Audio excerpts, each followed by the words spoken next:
प्रमेय 7.1 standard 9th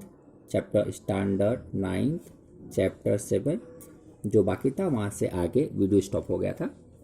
प्रमेय 7.1 ASA सर्वांग समता नियम जो पेज नंबर 139 पे है, आप देख सकते हो पेज नंबर 139 पे प्रमेय है। मैं आपको प्रमेय पढ़ के सुना देता हूँ। दो त्रिभुज सर्वांगसम होते हैं यदि एक त्रिभुज के दो कोण, ध्यान से सुनिएगा, यदि एक त्रिभुज के दो कोण, मैं आपको बताता हूँ। जैसे एक त्रिभुज दिया हुआ है, मान लीजिए ये है, ए है, बी है और सी है।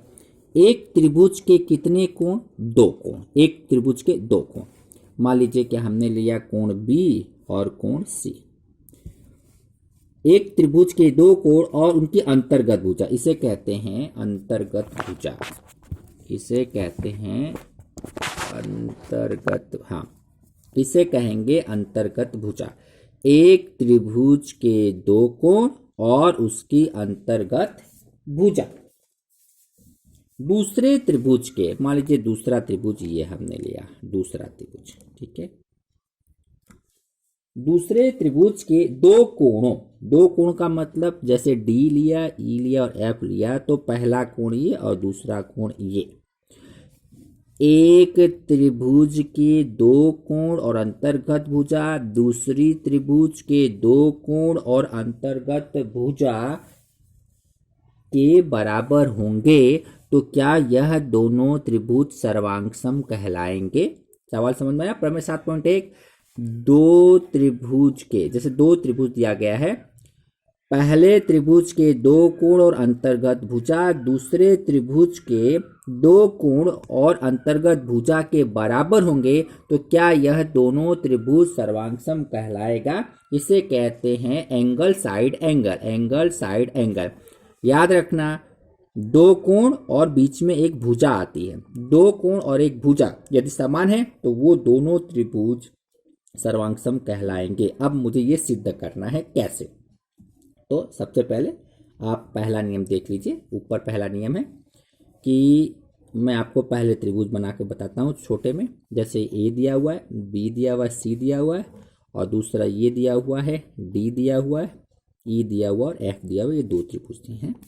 तो पहला, सबसे पहला नियम कि मान लीजिए कि ये ए बी है, ये भुजा ए बी और भुजा डी ई इक्वल है। इसके तीन कंडीशन होंगे। पहले, भुजा ए बी जो है, ये जो भुजा आप देख रहे हो ए बी, ये भुजा डी ई के बराबर है, डी ई के बराबर है, पहला नियम। दूसरा, हो सकता है कि भुजा ए बी जो है, ये जो भुजा ए बी है वो भुजा ये जो डी ई है उससे बड़ी हो। या तीसरा नियम, हो सकता है कि जो भुजा ए बी है वो भुजा डी ई से क्या हो? छोटी हो। ये तीन नियम है। पहले नियम कि भुजा ए बी और भुजा डी ई बराबर हो। दूसरा नियम ऐसा भी हो सकता है कि भुजा ए बी जो है वो डी ई से क्या हो? बड़ी हो, ए बी बड़ी हो डी ई से। और तीसरा है कि ए बी जो है वो छोटी हो, किससे? भुजा डी ई से।